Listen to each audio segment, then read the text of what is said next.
शेर, हाथी और लोमड़ी की चतुराई। एक समय की बात है, एक घने जंगल में कई तरह के जानवर रहते थे, लेकिन उन सभी में सबसे ताकतवर और क्रूर था शेर। वह बहुत घमंडी था और बिना कारण छोटे जानवरों का शिकार करता था। एक दिन जंगल में एक हाथी आया।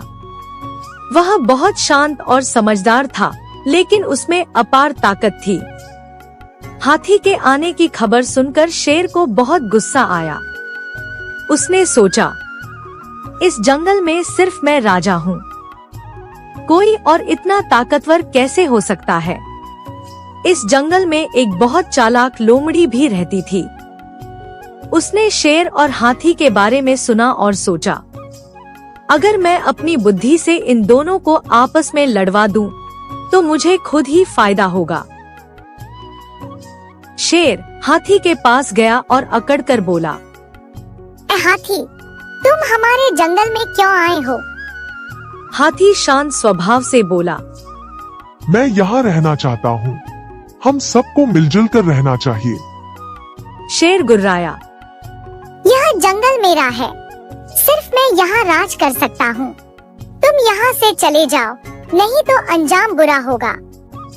हाथी मुस्कुराया और कहा, मैं किसी से डरता नहीं और न ही बेवजह झगड़ा करता हूँ। शेर को बहुत गुस्सा आया।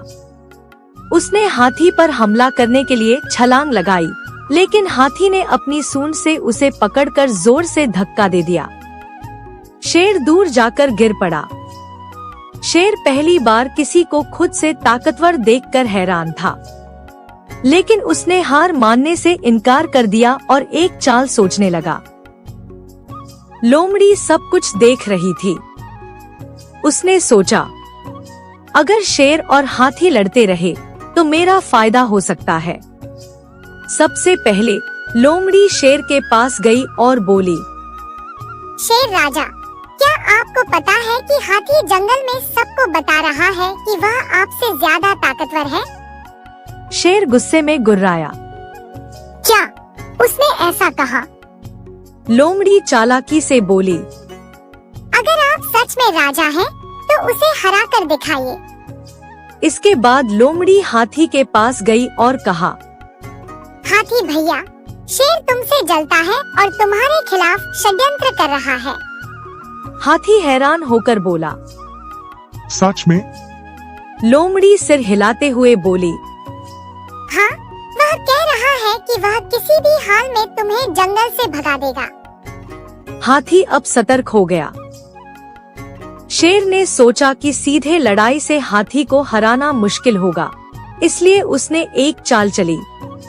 वह हाथी के पास जाकर बोला, क्यों न हम एक प्रतियोगिता करें, जिससे साबित हो जाए कि कौन ज्यादा ताकतवर है। हाथी ने पूछा, कैसी प्रतियोगिता? शेर बोला, हम दोनों को देखना होगा कि कौन सबसे बड़ा पेड़ उखाड़ सकता है। हाथी मान गया। शेर ने पहले कोशिश की, लेकिन वह एक मध्यम आकार के पेड़ को भी हिला नहीं पाया।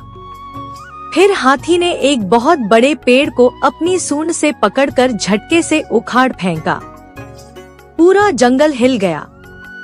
शेर यह देखकर बहुत निराश हो गया। अब लोमड़ी ने दोनों को लड़वाकर मस्ती लेना शुरू किया, लेकिन उसका असली इरादा था अपना फायदा उठाना। वह शेर के पास गई और कहा, राजा, अगर यह बात पूरे जंगल में फैल गई कि हाथी ने आपको हरा दिया, तो आपकी इज्जत खत्म हो जाएगी। शेर घबरा गया। तो फिर क्या करूं? लोमड़ी बोली, अगर आप सच में राजा बनना चाहते हैं, तो हाथी को एक गहरे गड्ढे में गिरा दो। शेर को यह बात पसंद आई। लोमड़ी ने हाथी को बहकाकर एक संकरे रास्ते पर ले जाने का प्लान बनाया, जहां शेर ने पहले से एक गड्ढा खोद रखा था। लेकिन हाथी बहुत समझदार था। उसने शक किया और लोमड़ी से बोला, अगर इस रास्ते में कोई खतरा नहीं है, तो पहले तुम चलकर दिखाओ। लोमड़ी चौंक गई। हाथी भैया, मैंने अपने आप को बहुत समझदार और चालाक समझता था, लेकिन तुम हमारा बाप निकला। मुझे माफ कर दो। मैं शेर का साथ मिलकर तुम्हें फंसाना चाहा। इस बार तो मैं तुम्हें माफ कर रहा हूँ, लेकिन आगे से तुम किसी का साथ ऐसे गद्दारी करोगे तो मैं तुम्हें जान से मार दूंगा।